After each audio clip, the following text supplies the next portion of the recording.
All right, here is our review video for the Chapter 5B test coming up on Monday. So the first part of the review here is all factoring and solving. The first question is actually factored for you, so you just have to solve. You don't even have to factor. So you solve these by setting each one equal to 0 and then solving for x. So subtracted the 6 from both sides and got x equals -6. So this first one is pretty straightforward. I'm just going to kind of go through the answers. X equals 5 and x equals -3. So here are our answers for number 1. Number 2 is a little bit different than all the rest because we don't have 0 on one side. So my first step is going to be to make that right side equals 0. So we've got 3x cubed minus 6x squared equals 0. So now we pull out the common factor. So this is the common monomial factor. So what goes into 3 and 6? Well, we can pull a 3 out.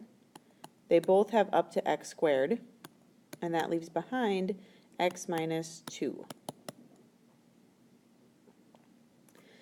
And then we set both parts equal to 0, just like we did from the first one. And we get x equals 0 and x equals 2.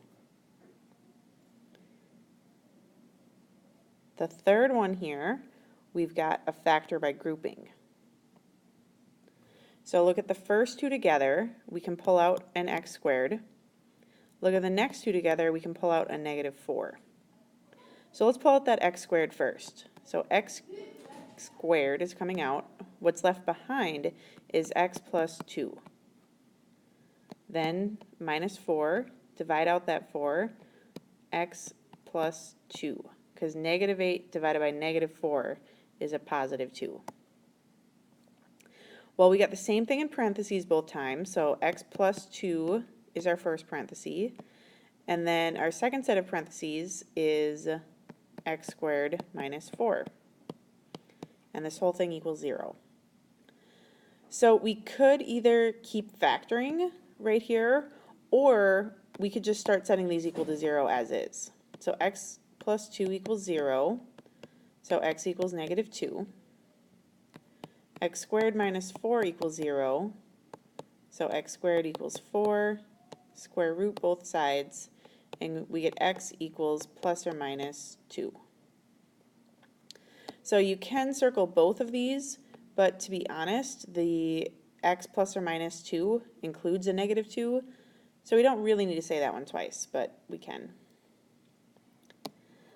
The next one, we want two numbers that add to the middle and multiply to the end. This is called the quadratic factoring. So what multiplies to 18? Well, looking at that 7, I'm going to say 9 and 2. So x minus 9, and it's x squared, and x squared plus 2. All right, and then equals 0. All right, so just like we did over here, we can set each one equal to 0 individually. So x squared minus 9 equals 0. X squared equals 9. Square root both sides, and we get x squared, sorry, not x squared, just x equals plus or minus 3. Over here, x squared plus 2 equals 0. X squared equals -2. So now, if I try and square root both sides, I get the square root of a negative number. I'm just going to write that a little neater. If you go back up to the directions, it says find all real solutions. So real solutions means we do not have to do the imaginary, which means this right here is my only answer. So I'm going to make a note right here. Imaginary solutions, but you do not have to solve those. And same on the test. It's going to be the exact same directions. So I am looking for the x equals plus or minus 3. That is the only answer you have to give. All right, next page. All right, page 2. So they have the equations graphed for you. You do not have to put anything in your calculator. We just need to look at the graphs here and look at the x-intercepts. So we see one here, here, here, and here. So one thing we need to be careful about is the scale. So this one, this is 1, 2, 3, 4. So it's counting by twos. Or sorry, not counting by 2, counting by halves. So we've got this first solution at x equals -1.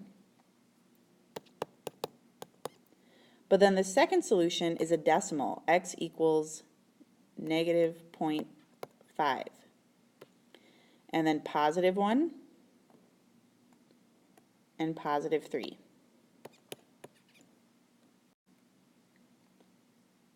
Below that, how many imaginary solutions? So this equation was to the 4th power, and I have 4 solutions, so there are 0 imaginary solutions. The next one, once again, the scale is a little bit weird.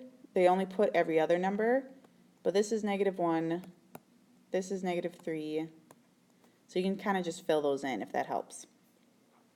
So I have the solutions at -3, -1, and 2.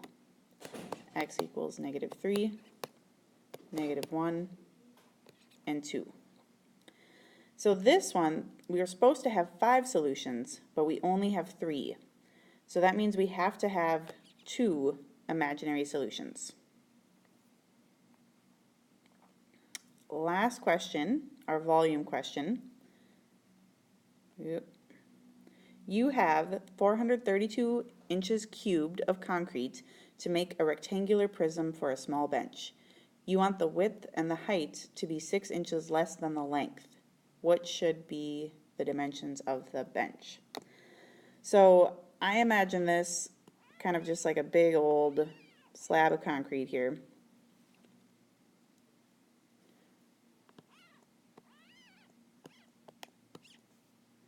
And the length, I'm going to put here in the middle, and we want the width and the height to be 6 inches less. So our volume, we've got x minus 6, x minus 6, and x, all equal 432. To be able to solve this, we want it to equal 0 on the other end. So I'm going to subtract this 432. You can multiply all these out, but you don't have to. You can just subtract the 432, x minus 6, x minus 6, x minus 432, and put that in your calculator. So putting that in my calculator,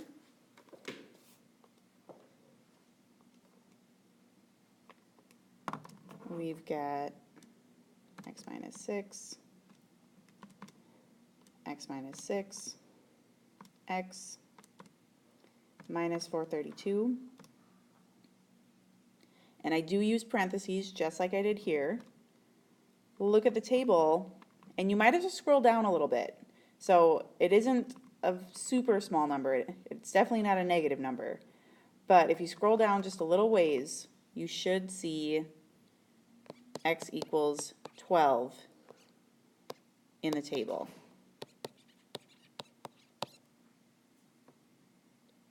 All right, good luck.